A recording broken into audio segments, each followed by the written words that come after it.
Hey, what's going on, everybody? Hope you're all having a great day. Welcome back to another video. On this video, we're going to cover Coinbase CEO says Apple is stifling Bitcoin and cryptocurrency adoption. We have the IRS offering a bounty of $625,000 to anyone who can break Monero in the Lightning Network, but it doesn't just stop at $625,000. They do give out even more. So they really want to crack a Monero in the Lightning Network for traceability. So we'll go into that. Then we also have ECB president on payments in a digital world. This is coming from Christine Lagarde, who is the president of the European Central Banking Union. She says some very interesting things that we will go over.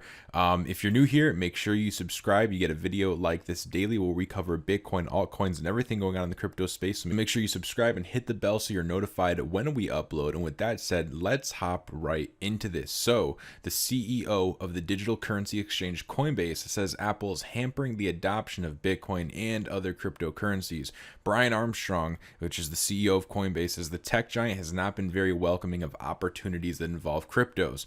He says Apple has been very restrictive and hostile to cryptocurrency over the years. They're still blocking some functionality right now, including the ability to earn money with cryptocurrency by completing tasks and unrestricted dApp browsers. In a series of tweets, Armstrong reveals Coinbase's battles with Apple's App Store restrictions. So what he goes on to say is he goes, here's the issue.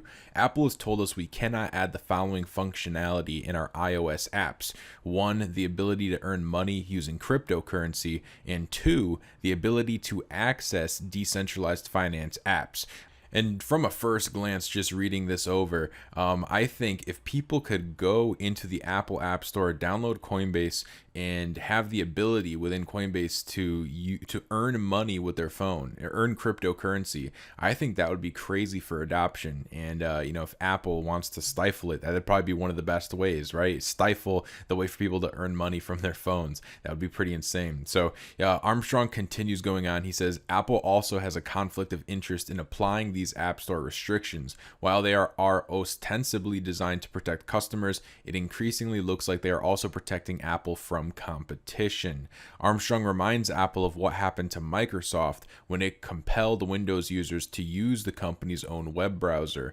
He says forcing users to use the App Store instead of dApps or IAP instead of crypto payments reminds me of what Microsoft did back in the day when Microsoft forced users to use IE if you were on Windows, which led to all their antitrust issues. Remember that small group of enthusiasts and misfits at the Homebrew Computer Club who saw a glimpse of the future in the Apple II?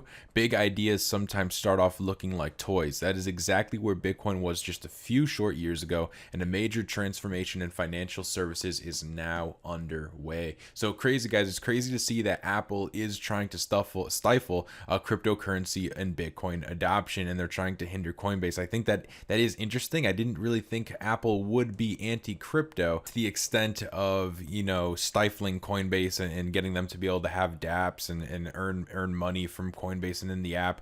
But eventually they're gonna have to crack, right? Like eventually they're gonna allow it, or some other platform is going to merge, which is basically what Brian Armstrong is pretty much hinting that. And with the way Brian Armstrong is looking and Coinbase is looking, it looks like they could probably be able to fully fund their own thing if they really had to and needed to. Prices for today, we have Bitcoin at 10,300, Ethereum at 363, XRP is at 24 cents, Link at $12, Binance Coin is up 10% for today, 57% on the week at $30. An 8-cent Stellar, and a 1.2 cent VeChain. So we are still climbing down into fear slowly but surely. But again, this is crypto and things do change on a dime. You guys have seen how quickly we went bullish when we made our first leg up, and now you guys have seen how quickly we've gone bearish just in a little price pullback. So this stuff is to be expected. I guess the good thing right now is that fear is going up, but price is going sideways. So we'll see what happens. Whether it goes up or goes down doesn't really matter in the long term. Now, this is the Bitcoin rainbow price chart. We looked at this on yesterday's video. If you missed yesterday's video, make sure you go and watch that. If you're enjoying the video right now, go ahead and tap that like button right now. Let's see if we can get 100 likes on this video.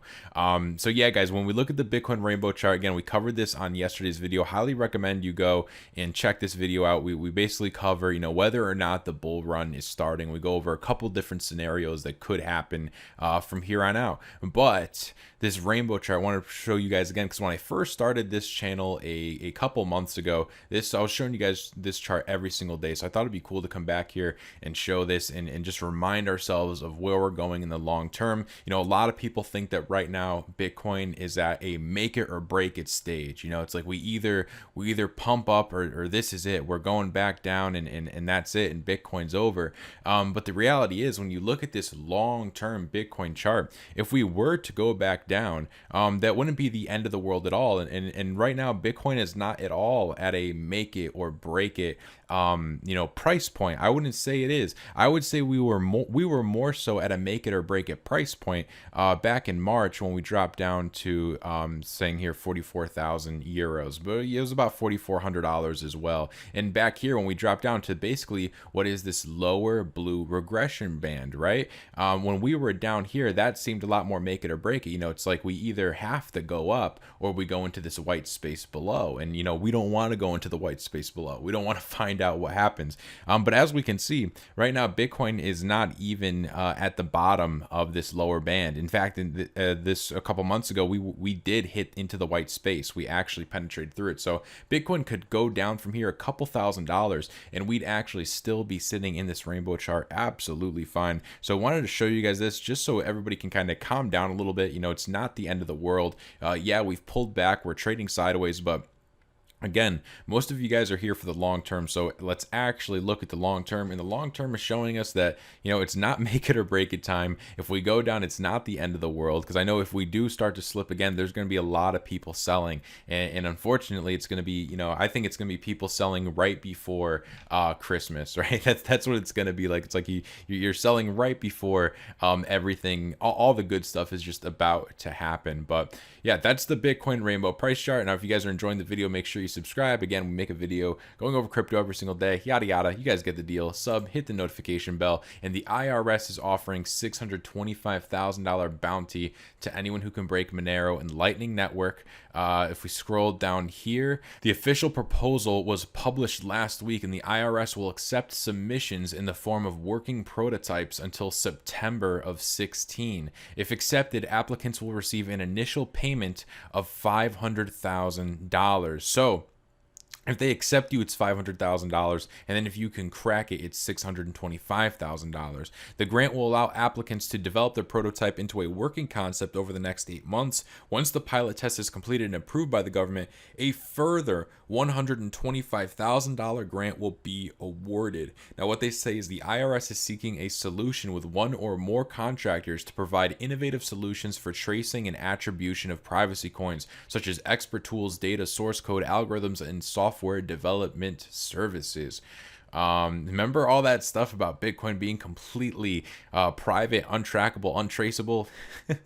Man, did that actually turn out to be wrong? I actually know somebody who knows someone personally who was dealing drugs with Bitcoin back in the day, maybe about like 2014, 2015, and he got caught very, very quickly. So I don't, you know, it's funny that the masses still believe that, you know, it's mainly drug dealers using Bitcoin, because I don't know any drug dealers using Bitcoin, and the ones that I do know and have heard about, yeah, they got caught. So I don't know if you know anyone who's successfully dealing drugs in Bitcoin, that'd be pretty crazy.